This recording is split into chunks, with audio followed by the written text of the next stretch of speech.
The call came in at exactly 2:13 a.m. Not a scream, not a struggle, just silence, followed by a single word whispered into the phone. Please. Then the line went dead. By the time officers arrived, the house was already too quiet, too still, too wrong. The home sat at the end of a narrow street, the kind of place where neighbors waved but never really knew each other.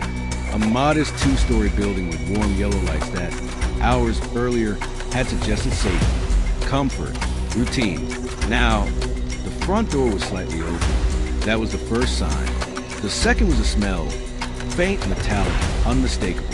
Inside, nothing looked disturbed at first glance. The living room was neat, cushions in place. A half-empty glass of wine rested on the coffee table, its surface reflecting the flicker of a muted television still playing in the background. But then, they saw the hallway, and everything changed. Detective Laura Bennett stood frozen for a moment longer than she should have. Years on the job had hardened her to violence, but something about this scene felt deliberate, not chaotic, not impulsive, planned. Time of entry? She asked quietly. Still unclear, one officer replied. No forced entry. Door was unlocked. Unlocked. That word lingered, because it meant one thing. Whoever came in didn't have to force their way inside. At the end of the hallway lay the victim, Emily Harper, 33, known for her early morning runs, her quiet routines, her predictable life. The kind of person neighbors described as kind and private. Now she lay on the floor, her body positioned in a way that didn't match the violence inflicted upon her. It was staged. That much was obvious. Her hands were placed neatly across her chest. Her face calm, too calm. Cause of death looks like blunt force trauma, the medical examiner said. But there's something else. Laura turned. What? The examiner hesitated. She was moved. The investigation moved fast at first. It always does. Neighbors were questioned, phone records pulled, security cameras checked, and at the center of it all, one name kept resurfacing. Daniel Harper. Her husband. Daniel didn't fit the profile. That's what made him dangerous. He was calm, cooperative, almost too composed. When Laura first sat across from him in the interrogation room, she noticed something unsettling. He wasn't grieving. He was performing grief. I found her like that, he said, his voice measured, controlled. I came home late, and she was already.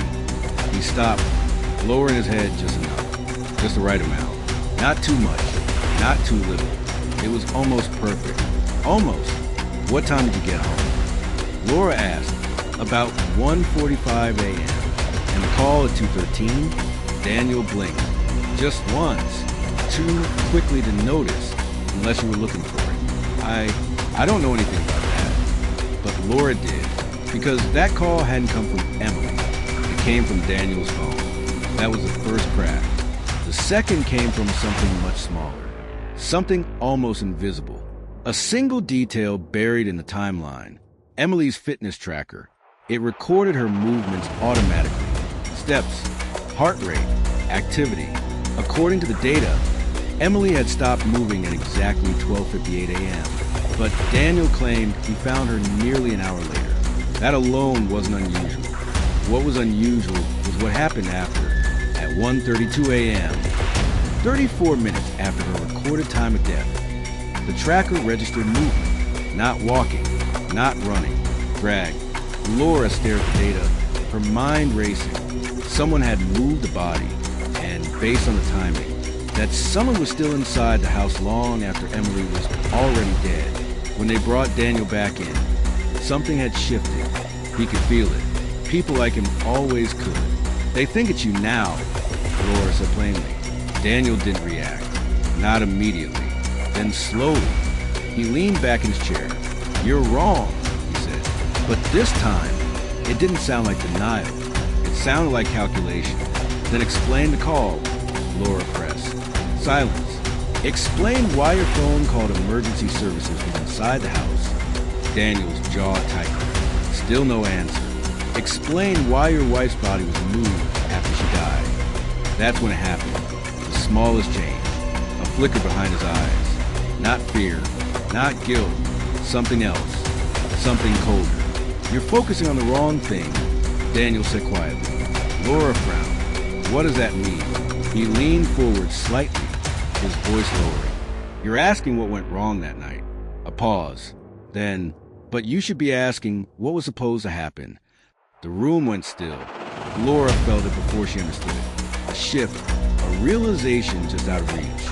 What do you mean? She asked. Daniel smiled. Not widely, not obviously, but enough. Emily wasn't supposed to die like that. Those words changed everything, because they introduced something far more dangerous than a crime of passion. They suggested intent, planning, a plan that had failed. Investigators went back to the house. This time, they looked deeper, behind walls, inside vents, under floorboards, and that's when they found it, hidden in the basement. A second room. It wasn't large, but it was prepared. Too prepared. A mattress, restraints, soundproof padding on the walls, and in the corner, a camera. Laura stood in the doorway, her pulse rising. This wasn't just about Emily anymore. It never had been. Back in the interrogation room, Daniel sat in silence, waiting, almost as if he knew what they found, almost as if he wanted them to find it. You were planning something, Laura said, placing the photos in front of him. No response. You didn't intend to kill her that night. Still nothing. So what went wrong? Daniel looked at the photos, then back at Laura, and for the first time, he looked honest. She wasn't supposed to fight, he said softly. Laura's chest tightened. She figured it out, he continued, faster than I expected. What did she figure out? Another pause, then that she wasn't the first. The words hit like a shockwave, not the first, meaning there were others, meaning this wasn't the beginning. It was a continuation of something much darker. Where are they? Laura demanded. Daniel didn't answer. Instead, he leaned back again, calmer than ever. You're running out of time, he said. Laura's voice sharpened. What does that mean? Daniel tilted his head slightly, almost amused. Because if you think Emily was the only one in that house that night, he smiled again. This time, there was no hiding. Then you haven't figured out what really went wrong. Laura felt it then. That cold, sinking realization. The case wasn't over. It was just beginning. Because somewhere out there was someone else. Someone who had been there that night. Someone who had seen everything. And someone who had just disappeared.